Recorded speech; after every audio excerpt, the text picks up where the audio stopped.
तो जी अस्सलाम वालेकुम। आज हम पढ़ेंगे अनरियल कंडीशनल सेंटेंस के बारे में। ये हमारा आज का तीसरा लेक्चर है about the start of English. इससे पिछले वाले टॉपिक में हमने कंडीशनल सेंटेंस को स्टार्ट किया था। कंडीशनल सेंटेंस को फिर थोड़ा हम रिवाइज करते हैं। कंडीशनल सेंटेंस ऐसे सेंटेंसेस होते हैं जिनके स्टार्ट में या दरमियान में इफ़ या व्हेन आता है, उस सेंटेंसेस को हम कहते हैं कंडीशनल सेंटेंसेस। और दूसरी बात ये कि कंडीशनल सेंटेंसेस के दो पार्ट थे, एक काज और एक था इफेक्ट। काज हो जो आपके पास काज था वो वजह थी और इफेक्ट उसका असर था।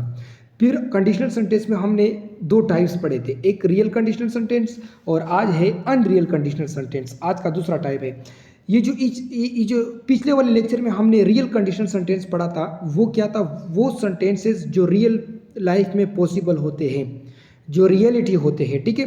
और उसके रियल सेंटेंस के फर्दर दो टाइप पढ़े थे, जीरो कंडीशनल सेंटेंस और फर्स्ट कंडीशनल सेंटेंस और फर्स्ट कंडीशनल सेंटेंसेस। आज हम पढ़ेंगे अनरियल कंडीशनल सेंटेंसेस। अनरियल नाम से भी जाहिर है not possible in our life, जो हमारे लाइफ में पॉसिबल ना हो, ठीक है, जिसको हम सिर्फ इमेजिन कर सकते हैं, ठीक है, फॉर आवर कन्वीनियंस, आसानी के लिए उसको इमेजिन कर सकते हैं। तो ऐसे सेंटेंसेस जो रियल लाइफ में पॉसिबल ना हो उसको हम कहते हैं अनरियल कंडीशनल सेंटेंसेस। इसके दो टाइप्स होते हैं, बिल्कुल रियल कंडीशनल सेंटेंसेस के जो दो टाइप थे, इसके भी दो टाइप है। इसमें पहला टाइप है सेकेंड कंडीशनल सेंटेंस। अच्छा, ये कहाँ पर इस्तेमाल होता है सेकेंड कंडीशनल सेंटेंसेस? ये भी इसका टाइप है, मतलब not possible in real life. ये इस्तेमाल होता है इम्प्रोबेबल एक्शन के लिए। इम्प्रोबेबल एक्शन ऐसे एक्शन जो 0% चांसेस हो, जिनके करने का 0% चांसेस हो, मतलब वो काम जिनके 0% चांस हो कि ये हो जाए, ये हो सकता है रियल लाइफ में। यानी कि रियल लाइफ में बिल्कुल 0% चांसेस है कि ये हो जाए। इसमें हम से सेकेंड कंडीशनल सेंटेंस ये आते हैं, ठीक है, जो not possible in our life हो, ठीक है, बिल्कुल क्या हो, इम्प्रोबेबल एक्शन हो। जैसे कि आपके पास मौजूद है, if I were a bird I would fly high.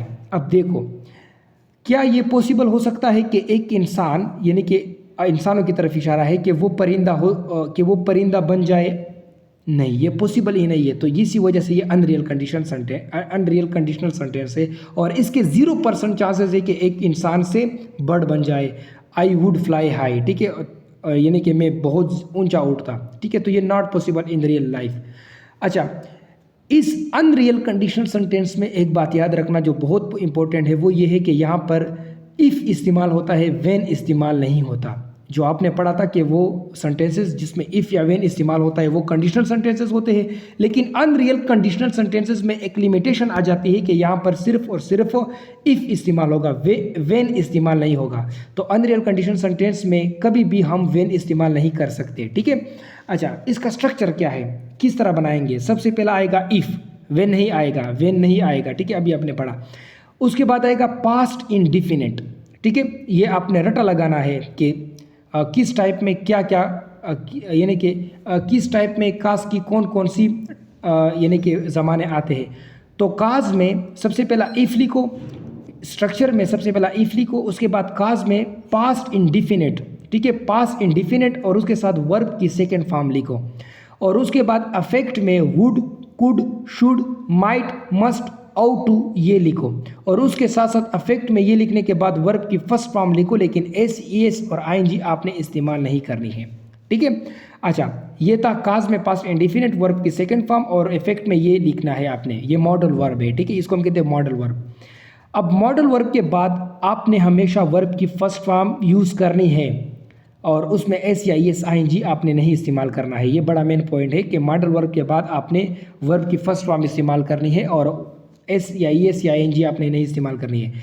जैसे कि मॉडल वर्ब कौन कौन से होते हैं? कैन, ये मॉडल वर्ब आपके साथ मौजूद है। Can, could, may, might, shall, should, will, would, ought, must, ought to, must, need to, ये सारे के सारे मॉडल वर्ब है और इसके बाद वर्ब की फर्स्ट फॉर्म इस्तेमाल होती है, ठीक है। तो ये आपने इसको इस्तेमाल करना है।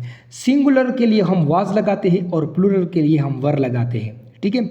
लेकिन फॉर एक्सेप्शनल केस, जब would, that, as, if, as, तो ये आ जाए तो आपने क्या करना है, आपने यानी कि इफ़ आ जाए, सॉरी, या पहले अगर इफ़ आ जाए, would, that, as, if, as, तो, इसके बाद चाहे सिंगुलर हो चाहे प्लूरल हो आपने वर लगाना है, ठीक है, आपने वर लगाना है।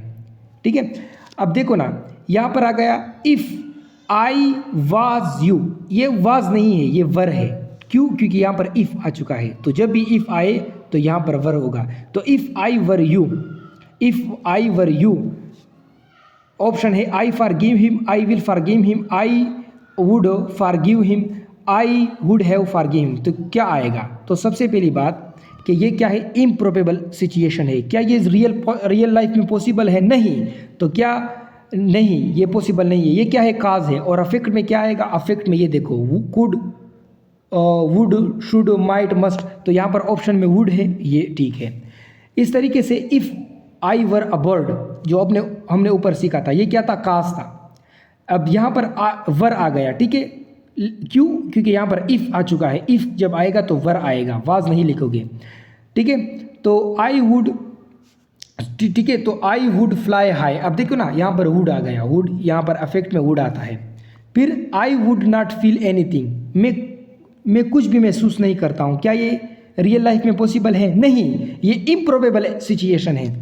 तो यहाँ पर ऑप्शन क्या आएंगे? If I was a stone, if I were a stone, if I would be a stone, if I would have become a stone. अब देखो यहाँ पर पहले लिखा है अफेक्ट। ठीक है, जो हमने पिछला आपको समझाया था कि ज़रूरी नहीं कि सिर्फ काज पहले आता है। जैसे कि ये इफ़ आई वर यू, ये काज है पहले। ठीक है, if I were a bird, ये काज है पहले। इस तरह भी हो सकता है कि पहले affect they, I would not feel anything, ये अफेक्ट है। यहाँ पर वुड आ चुका है, इस वजह से ये अफेक्ट है, वुड। तो यहाँ पर क्या लगेगा? इफ़ आई वर, यानी वर लगेगा, वाज नहीं लगेगा, वर लगेगा। ठीक है, इफ़ आया है। ठीक है, इस वजह से। If she von a lottery, अगर वो लॉटरी जीती है। अब ये क्या है? काज है। तो ये अगर काज है तो यहाँ पर शी वुड, यानी वुड आएगा। तो आपने अफेक्ट में इस पर रटा लगाना है कि अगर ये सेकेंड कंडीशनल सेंटेंस है, ठीक है, तो यहाँ पर आपके पास would, could, should, might, must, ought to, ये अफेक्ट में आते हैं। ठीक है, और काज में पास्ट इंडिफिनिट वर्ब की सेकेंड फॉर्म। ये तो हो गए आपके पास सेकेंड कंडीशनल सेंटेंस। अब आते हैं थर्ड कंडीशनल सेंटेंस। ये भी अनरियल कंडीशनल सेंटेंस की एक टाइप है, जो not possible in real life में, जो हमारी रियल लाइफ में पॉसिबल नहीं है। ये इस्तेमाल कहाँ पर करते हैं? ये इस्तेमाल करते हैं पास रिग्रेट के लिए, यानी कि जो पास, ऐसा काम जिसके करने पर अफसोस हो, या ऐसा काम जिसके ना करने पर अफसोस हो, उसके लिए हम इस्तेमाल करते हैं। तो क्या जो गुजरा ज़माना है उसमें हम दोबारा काम कर सकते हैं? नहीं। तो ये भी इम्प्रोबेबल एक्शन के लिए है। ठीक है, ये ऐसा नहीं हो सकता।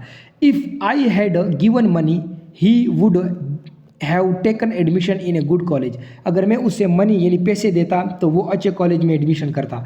तो इफ़ काज के लिए होता है, मतलब ये जो पार्ट है ये काज के लिए है, और ये जो बाकी है अफेक्ट के लिए है। तो इसका स्ट्रक्चर क्या है? आपने सबसे पहले इफ़ लगाना है, सिर्फ इफ़, वेन को नहीं लगाना है। ठीक है, अनरियल कंडीशनल सेंटेंस में वेन नहीं लगता है। अच्छा, उसके बाद पास्ट परफेक्ट। ठीक है, आपने क्या लगाना है? Past perfect. काज में आपने क्या लगाना है? Past perfect.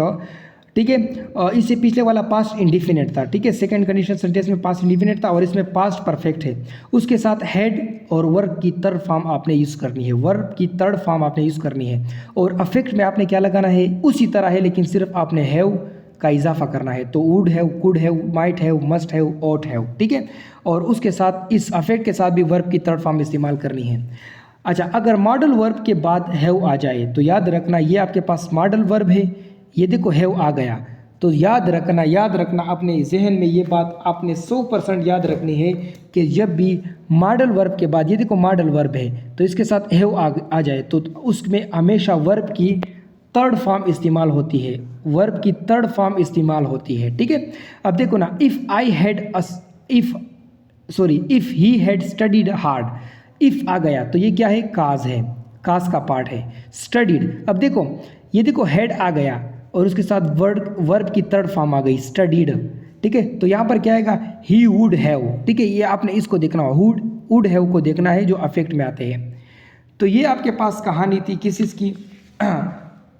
Third conditional sentence की। ठीक है, अच्छा, इसके और भी आपके पास कुछ टाइप्स है, इसको भी हम गो थ्रू करते हैं कि he would have bought a new car. अब देखो ना, ये अफेक्ट है, यहाँ पर इफ़ पहले नहीं आया है। ठीक है, तो ये अफेक्ट, ये कंडीशनल सेंटेंस का, थर्ड कंडीशनल सेंटेंस का, थर्ड अनरियल कंडीशनल सेंटेंस का, ये क्या है?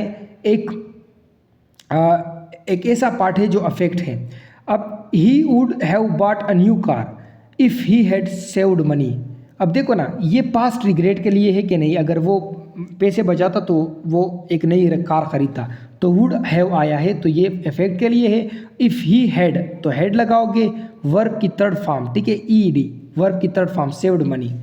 इस तरह इफ़ आई हैड मनी, अगर मेरे पास ये यानी कि मनी होती, I would buy new books, ठीक है, आई वुड, ठीक है, I would buy new books, ठीक है। अच्छा, ये आपके पास है, आप इसको खुद भी कर सकते हो, ठीक है। If I had saved money I would have bought new books, ठीक है, इस तरीके से। वस्सलाम।